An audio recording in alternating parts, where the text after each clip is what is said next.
ओम नमो भगवते वासुदेवाय नमः। प्रभु वंदना में आप सभी का स्वागत है, जहाँ प्रभु का स्मरण सिर्फ मन नहीं बदलता, भाग्य बदल देता है। वैशाख माह में आने वाली सभी कथाएं सुनने के लिए मेरे वीडियो को लाइक और सब्सक्राइब अवश्य करें। वैशाख माह विष्णु भगवान को बहुत प्रिय है। इस महीने में किया गया दान, पुण्य, व्रत और पूजा का फल कई गुना बढ़ जाता है। वैशाख माह में स्नान का भी विशेष महत्व है। आज के हमारे इस वीडियो में हम आपके लिए वैशाख स्नान की एक बहुत सुंदर कहानी लेकर आए हैं।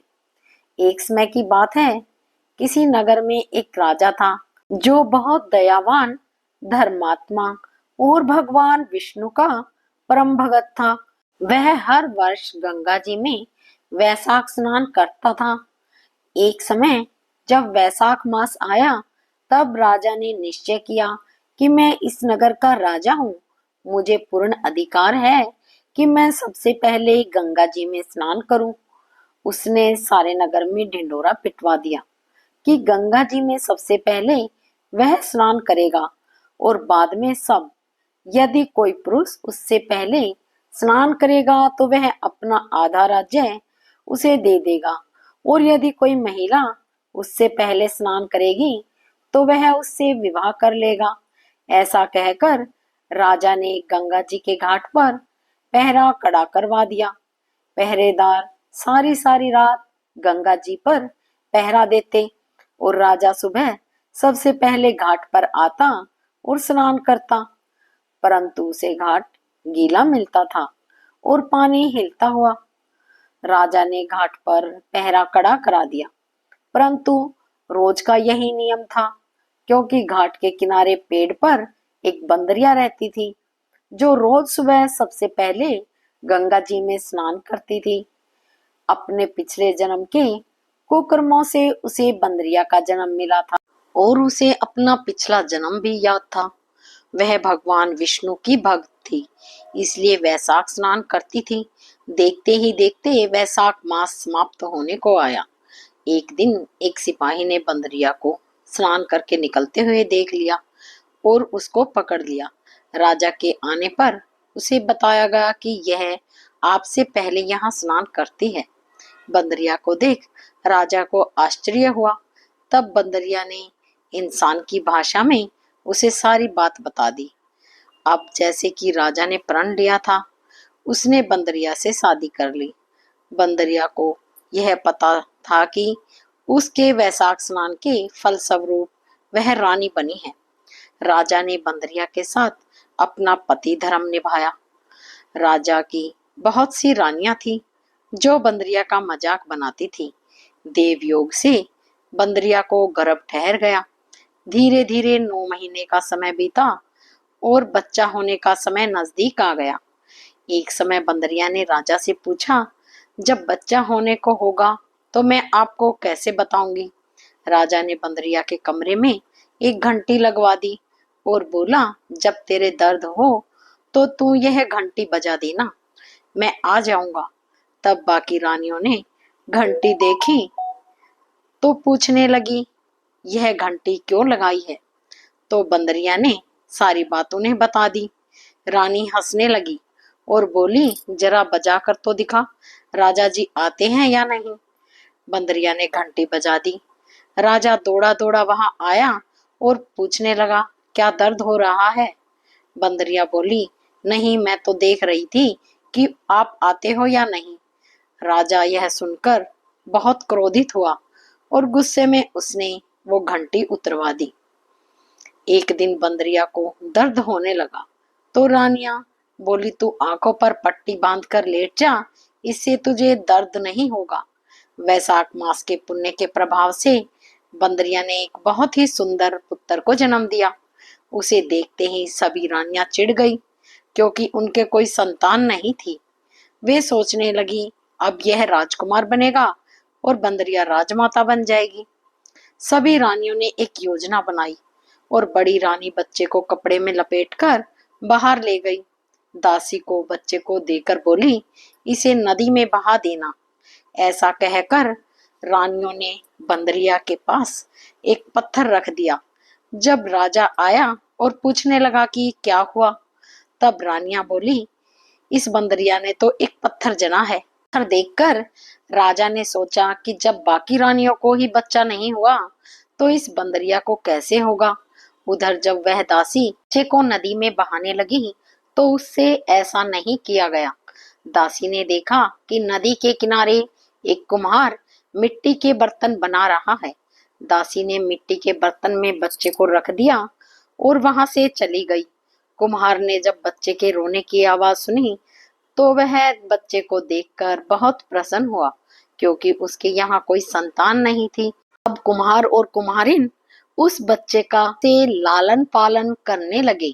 वे जानते थे कि यह बच्चा किसी उच्च परिवार से है, क्योंकि वह एक रेशमी और सुंदर कपड़े में लिपटा हुआ था। देखते ही देखते वह लड़का बड़ा होने लगा। एक दिन वह कुएं के पास खेल रहा था। संयोगवश वही दासी कुएं के पास आई और अपनी सहेली से बात करने लगी। बातों बातों में उसने बंदरिया का बेटा पैदा होने की सारी बात बताई और यह भी कहा कि उसने बच्चे को एक कुम्हार के बर्तन में रख दिया था। लड़के ने सारी बात सुन ली और जाकर कुम्हार को सारी बात बता दी। यह सुनकर कुम्हार बोला, इसका मतलब तुम राजा के पुत्र हो और बंदरिया तुम्हारी माता है। परंतु यदि हम यह बात राजा को कहेंगे तो रानियां हमें झूठा साबित कर देगी। तब बालक बोला, आप मेरे लिए मिट्टी के हाथी घोड़े बना दो। बालक अपने मिट्टी के हाथी घोड़े लेकर कुएं के पास बैठ गया। जब दासियां पानी भरने आई तब वह बालक बोला, मेरे हाथी घोड़ों को भी पानी पिला दो। तो दासियां बोली, मूर्ख, मिट्टी के हाथी घोड़े भी कभी पानी पीते हैं।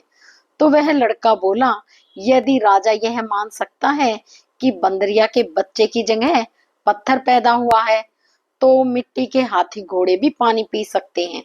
दासियों ने यह बात जाकर राजा को बता दी। यह सुनकर राजा को बहुत आश्चर्य हुआ। उसने बंदरिया से पूछा तो वह बोली, मुझे कुछ नहीं पता, मेरी आंखों पर पट्टी बंधी थी। राजा ने रानियों से पूछा। रानियां बोली, हमने तो पत्थर पैदा होते हुए ही देखा था। राजा को रानियों की बात पे विश्वास हो गया। राजा ने कुम्हार को और उसके बेटे को देश निकाला दे दिया। अब वह जंगल में अपनी झोपड़ी बनाकर रहने लगे। एक दिन योजना बनाकर वह लड़का मिट्टी के घड़े में पानी भरकर और पेड़ के नीचे आंच जलाकर पीपल के पेड़ के ऊपर चढ़कर बैठ गया। कुछ ही देर में जंगल में नगर की कुछ लड़कियां आई और लकड़ी काटने लगी। थकान से उन्हें प्यास लगने लगी। उन्होंने पेड़ पर बैठे उस लड़के को देखा तो उससे पानी मांगने लगी। तो वह बोला, पानी के बदले तुम्हें मेरा एक काम करना होगा। मेरा गमछा पकड़कर तुम्हें मेरे पीछे पीछे चलना होगा। प्यास से व्याकुल होकर लड़कियां कहने लगी, ठीक है, और गमछा पकड़कर उसके पीछे पीछे चल दी। लड़के ने पीपल की ओर अग्नि के चक्कर लगाना शुरू कर दिया और फिर उन्हें पानी पिला दिया। पानी पीकर सभी लड़कियां अपने अपने घर चली गईं। घर जाकर सारी बात उन्होंने अपने माता पिता को बताई। सभी लोग इकट्ठा होकर राजमहल में पहुंचे।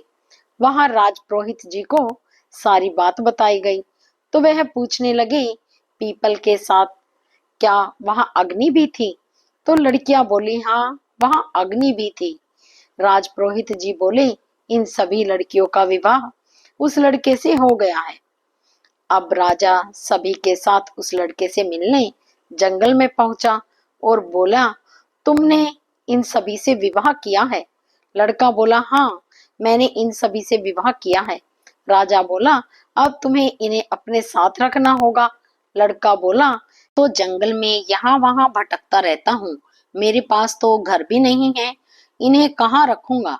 तब राजा ने लड़के से कहा, तुम मेरे साथ नगर में चलो, मैं तुम्हारे लिए घर बनवाऊंगा जहां तुम इनके साथ रह सकते हो। देखते ही देखते उसका घर तैयार हो गया और उसकी सभी पत्नियों को एक एक पुत्र रत्न की प्राप्ति हुई। अब लड़के ने राजा को रानियों के साथ भोजन पर आमंत्रित किया। राजा सभी रानियों के साथ उसके घर गया, परंतु बंदरिया को नहीं ले गया। तब लड़के ने पूछा, आप अपनी सबसे छोटी रानी को अपने साथ क्यों नहीं लाए? राजा बोले, उसे समझ नहीं आता, इसलिए वह बाहर कहीं आती जाती नहीं। लड़के के आग्रह करने पर बंदरिया को वहां बुलाया गया। बंदरिया के आते ही लड़के ने उनके पैर छुए और उसे पूजा में बिठाया। अपनी सभी पत्नियों से कहा, रानी माँ का आदर करते हुए एक एक बच्चे को इनकी गोद में रख दो और इनसे आशीर्वाद लो। यह सब देखकर बाकी रानियां चिढ़ गईं और राजा से बोले, हमें बुलाकर यहाँ हमारा अपमान कर रहा है ये, हम यहाँ नहीं रुकेंगी। ऐसा कहकर सभी रानियां वहां से जाने लगी। तभी वह लड़का बोला, यह मुझे जन्म देने वाली मेरी माँ है। राजा बोला, ये तुम क्या कह रहे हो? तब लड़के ने रानियों की योजना की सारी बात राजा को बता दी और उस दासी ने गवाही भी दे दी। यह सुनकर राजा को बहुत क्रोध आया और उसने अपनी सभी रानियों का त्याग कर दिया और बंदरिया रानी पुत्र बहुओं और पोतों के साथ महल में सुखपूर्वक राजा राज करने लगे। भगवान विष्णु जैसी कृपा आपने उस बंदरिया पर करी, वैसे ही इस कहानी को कहते, सुनते और हुकार भरते सबकी मनोकामना पूर्ण करना।